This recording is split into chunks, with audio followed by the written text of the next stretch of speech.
ठंड का समय था। शहर में घना कोहरा छाया हुआ था।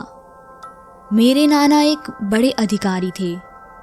रोज की तरह उस दिन जब मेरे नाना अपना काम खत्म कर दफ्तर से घर की ओर जाने लगे तो रास्ते में पड़ने वाले बाजार से वो कुछ सामान लेने के लिए रुके। उनके बाकी साथी आगे चले गए और वो पीछे छूट गए। सामान लेते लेते उन्हें टाइम का पता ही नहीं चला और जब नाना जी ने अपनी घड़ी देखी तो टाइम देखकर उन्हें लगा कि आज घर पहुंचने में बहुत देर हो जाएगी। उन्होंने सोचा जंगल के रास्ते अगर जाऊं तो जल्दी पहुंच जाऊंगा। इसीलिए उन्होंने जंगल की ओर गाड़ी घुमा ली। काफी अंधेरा हो गया था। नाना जी तेज गति के साथ गाड़ी चला रहे थे, लेकिन उनकी गाड़ी के आगे एक औरत आ गई। उन्हें झटके से ब्रेक मारनी पड़ी। जो औरत गाड़ी के सामने आई थी वो तेज तेज रो रही थी। नाना जी को लगा कि वो जरूर किसी मजदूर की पत्नी होगी जो रास्ता भटक गई है। रास्ता सुनसान था, इसीलिए उन्होंने सोचा कि इस महिला की मदद की जाए। उन्होंने उस औरत से पूछा कि वो यहाँ अकेले क्या कर रही है। उसने कोई जवाब नहीं दिया और जोर जोर से रोने लगी।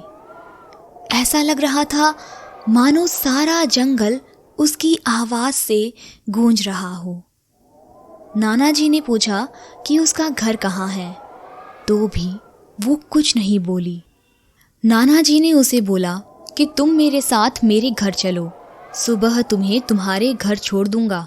वो नाना जी के साथ चलने के लिए तैयार हो गई और गाड़ी के पीछे वाली सीट पर बैठ गई।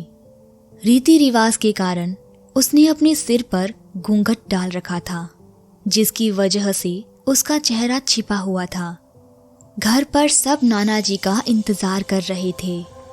जैसे ही गाड़ी की आवाज आई, सब भागकर इकट्ठा हो गए। जब उस महिला के बारे में घर में पूछा गया तो नाना जी ने सारी कहानी बताई। नाना जी ने कहा आज खाना यही बना देगी, लेकिन मेरी माँ को उस महिला पर शक हो गया।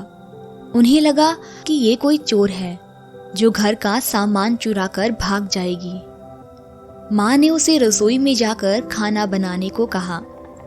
वो बिना कोई जवाब दिए वहां से चली गई। रसोई में से अजीब सी आवाजें आ रही थी।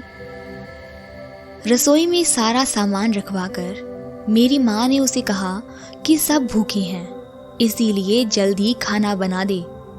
उसे रसोई में भेज तो दिया, लेकिन माँ का मन अभी भी शांत नहीं हुआ। 10 मिनट बाद माँ रसोई में पहुंची तो देखा अभी वह थैले में से मछलियां निकाल ही रही थी। ये देखकर माँ को गुस्सा आ गया।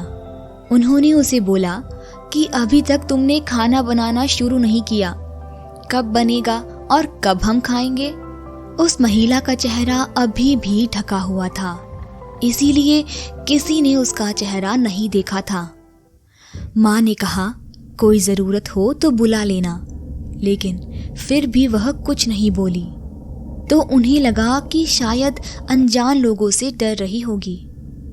माँ रसोई से चली गई, लेकिन जब 10 मिनट बाद वो फिर से वापस आई तो रसोई का दृश्य देखकर माँ डर गई। उनके पैर जैसे वहीं जम गए थे। उनके गले से आवाज नहीं निकल रही थी। उन्होंने देखा वो औरत रसोई के स्लेब पर बैठकर कच्ची मछलियां खा रही है।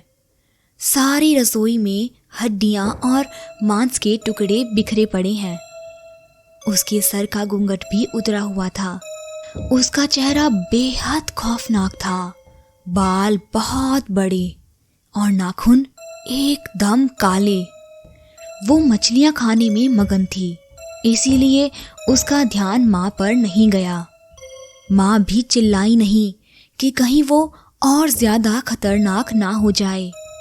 माँ ने एक थाल उठाया और वह चूल्हे में से जलता हुआ कोयला उठाकर उसकी तरफ दौड़ी। कोयला उस चुड़ैल पर फेंक दिया आग की जलन की वजह से वो डायन तेज तेज आवाज़ें निकालने लगी। उसकी आवाज़ सुनकर सारा घर इकट्ठा हो गया। उसे आग दिखाकर घर से बाहर निकाला गया। उसकी आवाज़ इतनी तेज थी कि आसपास के लोगों का भी बाहर जमावड़ा लग गया। वो डायन लोगों की भीड़ को हटाते हुए जंगल की तरफ दौड़ी।